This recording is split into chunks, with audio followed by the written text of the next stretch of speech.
Today I have another piece of spalted Tasmanian wattle, and as you can see it's full of grub holes, and it's split all over the place. Now what I intend to do with this piece is to shorten it up a little bit, take the worst split out of it, and I'm going to make a spalted bowl. Well, I'm going to attempt to. So let's get started. Okay, I've just cut it off to length, and I've just put it between my centers. Take it up nice and tight, and I've got it as balanced as I can, and now we can start to machine this around and put a tenon on this end. Beautiful piece of wood.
Just going to mark where my tenon, the boundary for my tenon is.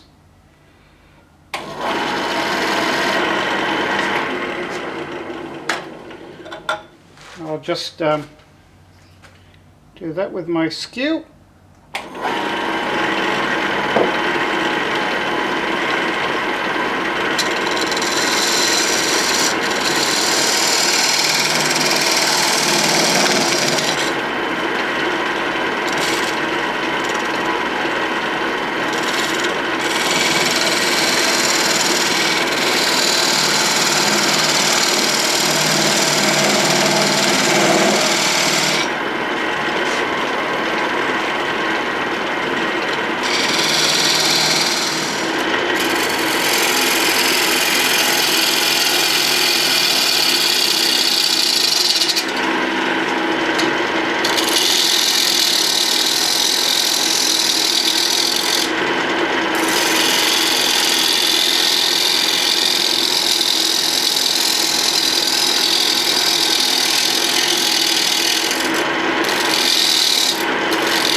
I like to play it safe with cutting off these little stubs, but I much prefer to take it down to about this big and then cut it with a hacksaw.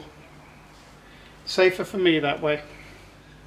Okay, this is turning out to be quite an interesting project actually. So what I'll do now is I'll machine the inside out, and I'll leave a stem there for this to hang on to as long as I can, and then we'll machine it off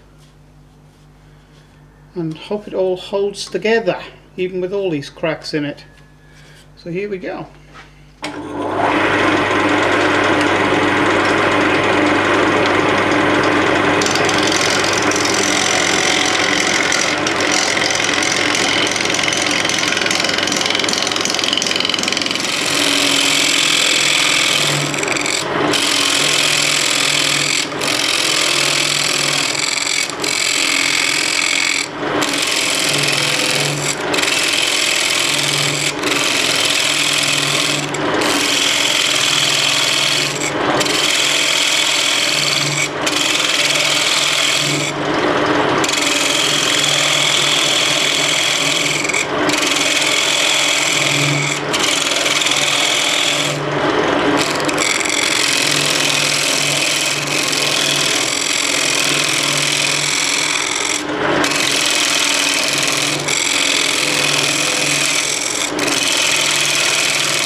Right, having got rid of me stub there, I can now continue more easily machining the inside out here. One thing I have noticed is just here there's a piece that might break out. I don't think I'm going to be able to go too thin on here because there's that many cracks through it. I don't want to lose these wings. So I'm not going to go too much thinner than that, I don't think. But I'll just now start to clean this up.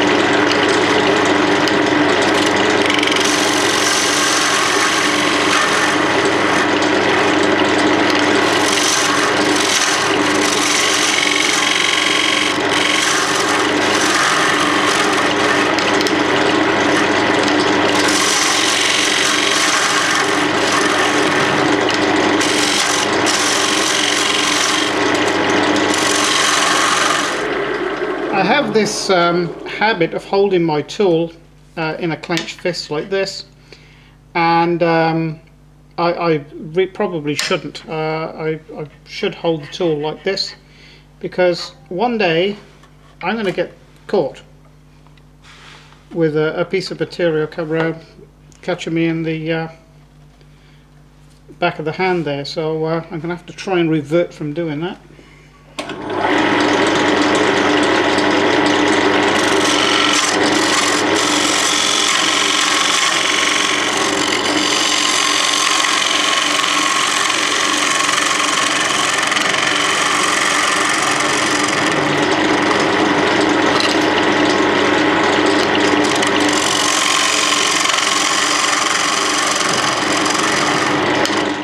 I think it's round nose scraper time, but we'll find out. There's a lot of cracks in this. I'm just going to have to be very carefully. Do it rather very carefully. I'd hate to lose it now. But here we go.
I know some of you wood turners out there are probably saying, oh, he's using the wrong tool, but and I probably am, but this tool works for me, I think. So, well, we will continue a little bit. Let's see if I can move this tool rest a little closer. Actually, I'll probably move it a lot closer.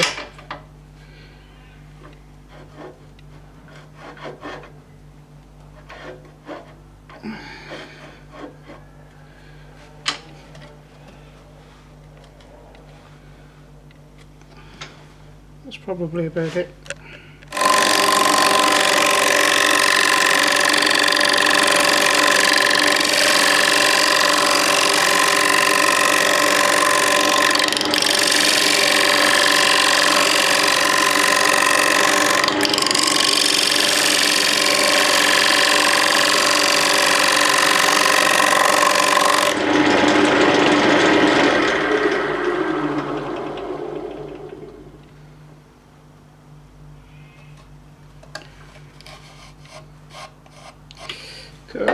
I don't think I think I'll sand that out.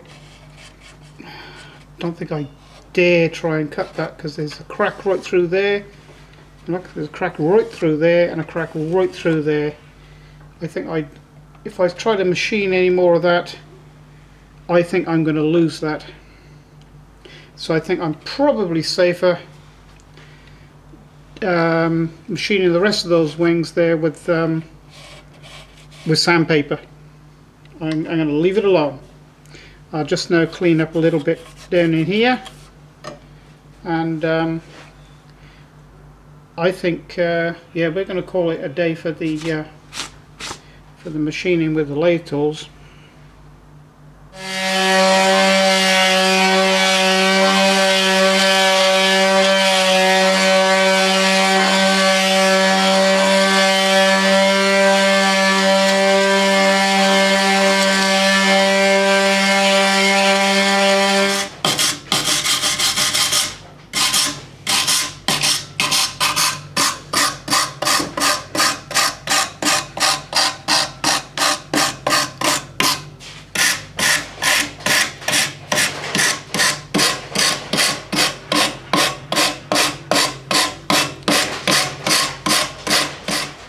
On my last video, I made a long-stemmed goblet. Well, this is what was left of that material, and now it's becomes a tool, which it extends the, shall we say, the clamping effectiveness then of the chuck. Extends it outwards. And I've actually got a piece of rag there just to protect it, and I've squeezed the quill up against it, and now I can machine off this tenon at the back. So let's have a go at that.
Well, there it is. Finally finished. I must say they're a little bit tricky, but if you persevere, you can get there in the end. Well, I hope that you have enjoyed today's effort from me, and thank you very much for watching. And if you do like my videos, there's a little red box up in that top corner. If you press that, it'll take you straight to my YouTube channel, and please subscribe if you would like, or press like if you like, because all this does help. And I'd like to say again, thank you for watching, and I'll see you again next time. So